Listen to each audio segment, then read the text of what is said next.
आगे बढ़ते हैं। पीएम मोदी आज एक बार फिर से देश के हजारों युवाओं का सपना साकार करने जा रहे हैं। आज आयोजित होने वाले 18वें रोजगार मेले के दौरान पीएम मोदी देश भर के विभिन्न सरकारी विभागों और संगठनों में चुने गए 61,000 से अधिक युवाओं को अपॉइंटमेंट लेटर बांटेंगे।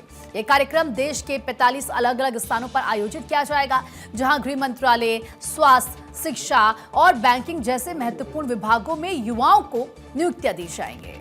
बिल्कुल, और युवाओं के लिए ये बड़ी खुशखबरी के तौर पर देखा जा रहा है, क्योंकि रोजगार मेले की ये सफलता प्रधानमंत्री मोदी की उस दूरदर्शी सोच का परिणाम है, जिसमें उन्होंने रोजगार सृजन को सरकार की सबसे बड़ी प्राथमिकता के तौर पर उभारा है।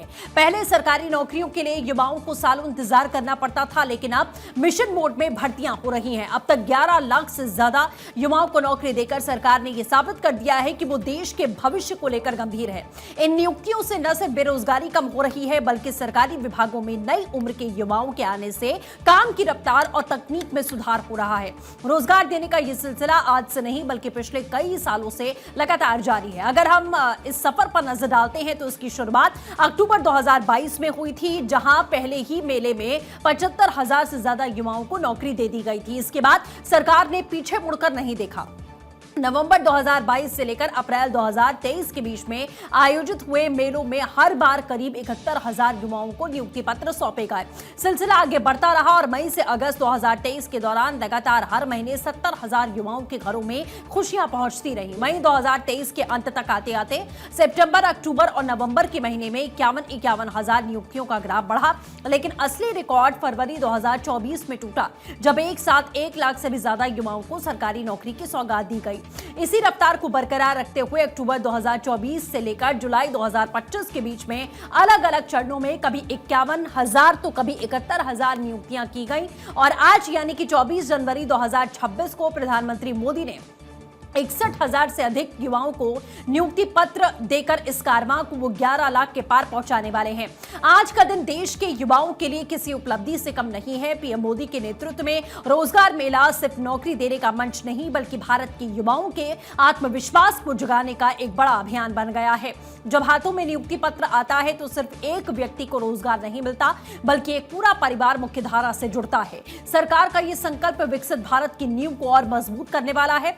आने वाले समय में ये युवा अपनी मेहनत और निष्ठा से देश के नव निर्माण में महत्वपूर्ण भूमिका निभाएंगे। पीएम मोदी के इस कार्यक्रम को लेकर हमारे सहयोगी भी हमारे साथ में जुड़े हुए हैं। अक्षय राय, उनसे बातचीत करेंगे। अक्षय, अगर रोजगार मेले की बात करें तो हमने बताया सिलसिलेवार तरीके से 2022 से अब तक कितने युवाओं को नौकरी दी गई है और ये सिलसिला 11 लाख पहुंचने वाला है, और क्या अपडेट है इस रोजगार मेले को लेकर? देखिए, प्रधानमंत्री नरेंद्र मोदी आज 61,000 से ज्यादा लोगों को नियुक्ति पत्र सौंपने वाले हैं। और सबसे बड़ी बात यह है कि प्रधानमंत्री कार्यालय ने इसके बाबत जानकारी भी दी है। जिस तरह से प्रधानमंत्री नरेंद्र मोदी ने रोजगार सृजन को लेकर के अपनी दक्षता दिखाई है, उसको लेकर के एक तरह से कहा जाए तो आज का कार्यक्रम बहुत महत्वपूर्ण है। और 45 अलग अलग जगहों पर इसका एक तरफ से अलग अलग मंत्री और वहाँ के जो पदाधिकारी अधिकारी शामिल होंगे और 61,000 से ज्यादा लोगों को नौकरी सीधे रूप से दी जाएगी।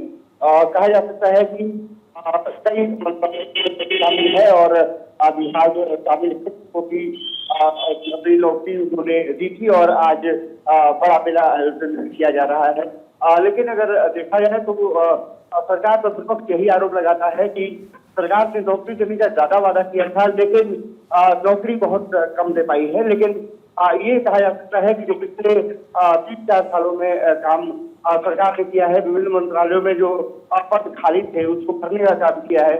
ये तरह से कहा जा सकता है न सिर्फ रोजगार सृजन होगा, बल्कि मंत्रालयों में जो दक्षता बढ़ाई जा सकती है, जो कौशल बढ़ाया जा सकता है, जो कामकाज प्रभावित हो रहा था उसको पूरी तरह से अच्छा किया जा सकता है, एक रफ्तार दी जा सकती है।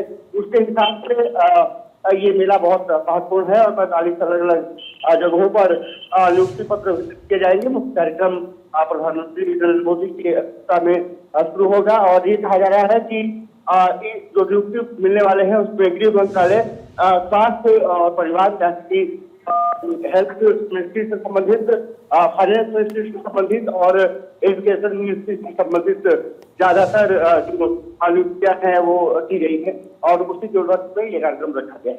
बिल्कुल ठीक है अक्षय, बहुत शुक्रिया तमाम अपडेट्स के लिए।